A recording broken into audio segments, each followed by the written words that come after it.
Bonjour Sébastien Bazin. Bonjour. Merci d'avoir accepté notre invitation. Je suis ravi d'être là. Quand vous voyez que la France, un an après, en est encore à se demander si on va être reconfiné, est-ce que vous dites qu'on a raté quelque chose?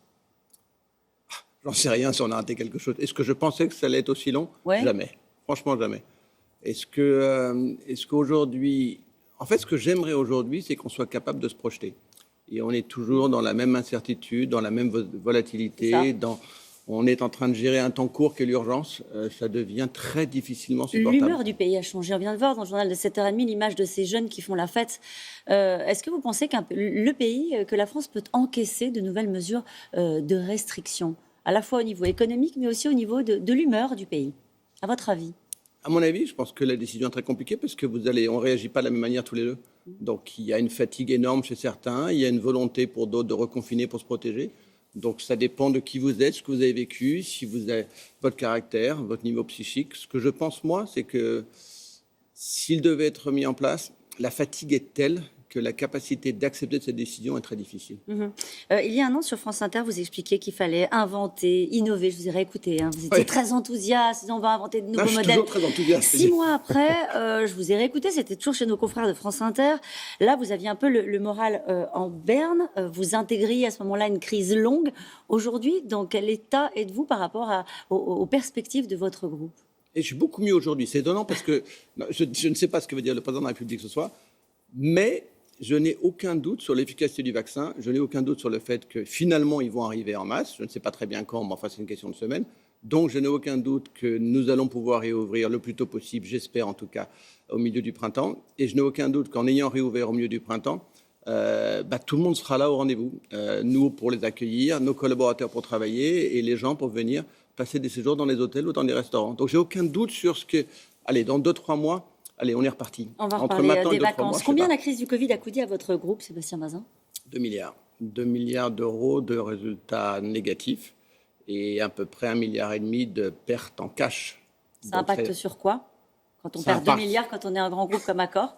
Ça impacte sur la valorisation boursière, ça impacte sur la trésorerie du groupe, ça impacte sur un manque de moyens pour faire autre chose, parce que cet argent-là, il est perdu, donc je ne l'ai pas investi. Ça impacte un peu sur le moral, parce qu'on l'a perdu alors qu'on n'y est pour rien. Mais in fine, c'est pas grave. C'est pas grave parce qu'on repartira de plus belle et les 50 prochaines années seront comme les 50 dernières.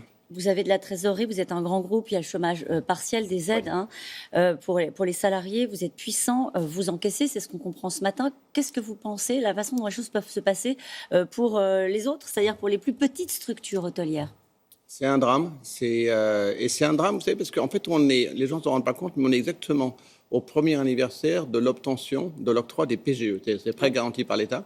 Et donc, ce premier anniversaire, c'est le moment où un certain nombre de gens doivent prendre une décision de soit d'étaler ça pendant 5 ans, soit de le rembourser. Ils sont bien sûr en incapacité de le rembourser. Il y a déjà 200 dossiers qui sont venus à la fédération. C'est-à-dire que les plus petits, qui n'ont que le fonds de commerce et qui doivent payer des loyers, c'est-à-dire qui n'ont pas d'actifs, pas les mieux, sont incapables d'étaler cette dette parce qu'ils n'ont pas les moyens de les rembourser. Et donc, il faut que les banques, que l'État, on puisse se réasseoir et comprendre que c'était difficile il y a un an, c'est encore plus difficile aujourd'hui.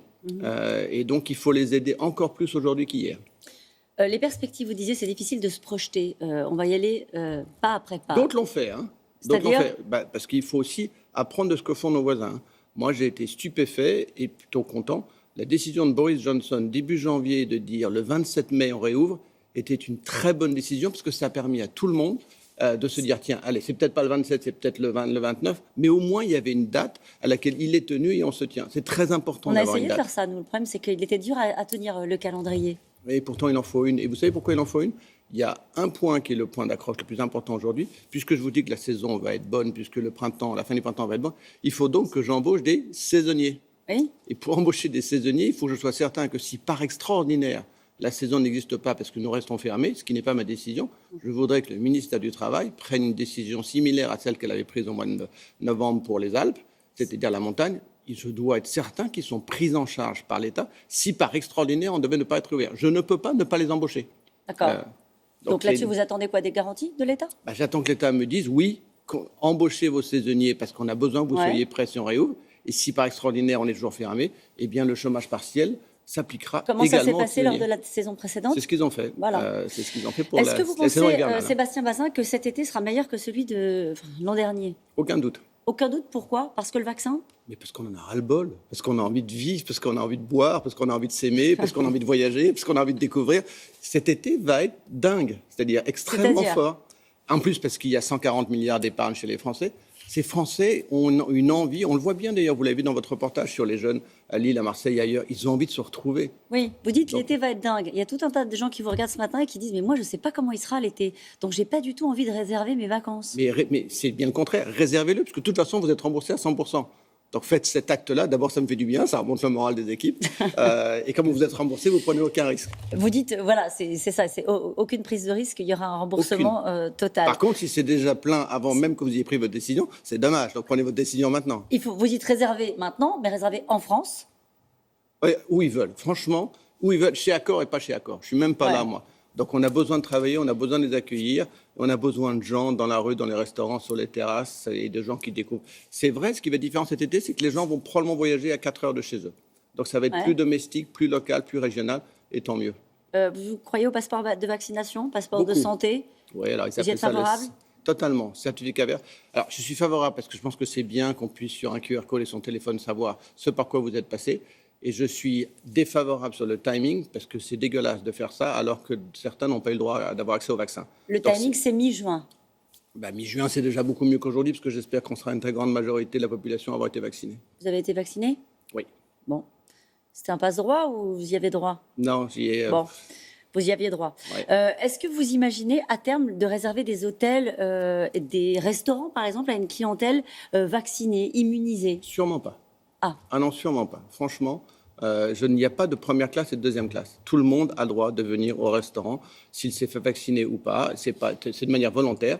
Donc, ce qui est pas mal, c'est qu'on le sache. Mais non, on ne va pas mettre les gens parqués quelque part parce qu'ils n'ont pas eu le droit d'avoir accès à un vaccin ou la chance de l'avoir. Ce qui vous rend peut-être optimiste, c'est quand vous regardez ce qui se passe ailleurs. Il y a d'autres pays où ça repart très fort. C'est reparti extrêmement fort sur le Moyen-Orient, Dubaï, c'est reparti très fort à Istanbul, c'est reparti très fort en Chine. Bien sûr que ça repart. Ça va repartir très fort aux États-Unis, puisqu'ils sont en avance sur nous sur le nombre de vaccins. Non, le monde du tourisme n'est pas mort, c'est bien le contraire. Il va rebondir encore plus puissamment qu'il n'était il y a de cela un an. Et est-ce qu'il rebondira, à votre avis, à l'identique? Est-ce que dans les protocoles sanitaires, dans la façon que les clients peuvent avoir de se comporter dans les hôtels, est-ce que des choses vont changer et vont s'installer durablement? Oui, tout va changer. Votre rapport, vous allez avoir une envie de retrouver quelqu'un, mais vous allez avoir aussi une envie de préserver cette planète, de retrouver de la nature, d'être un peu plus serein, de n'être pas dans l'urgence, de ne pas regarder votre montre. Donc il va falloir que ça soit beaucoup plus cocooné, beaucoup plus personnel, beaucoup plus expérientiel. Non, c'est plus marrant à faire. C'est plus dur, parce qu'il faut que j'arrive à vous découvrir sur ce dont vous avez besoin. Mais on va sortir du prix, du produit, de la couleur de la chambre. On va rentrer dans le moment que vous allez vivre pendant votre voyage. Et de manière à ce que vous puissiez en parler, le raconter, le partager et donner envie à quelqu'un d'autre de voyager. On a retenu la leçon. L'été sera fou. Oui, le changement, c'est maintenant, c'est ça? Merci beaucoup, Sébastien Bazin. Merci à vous deux.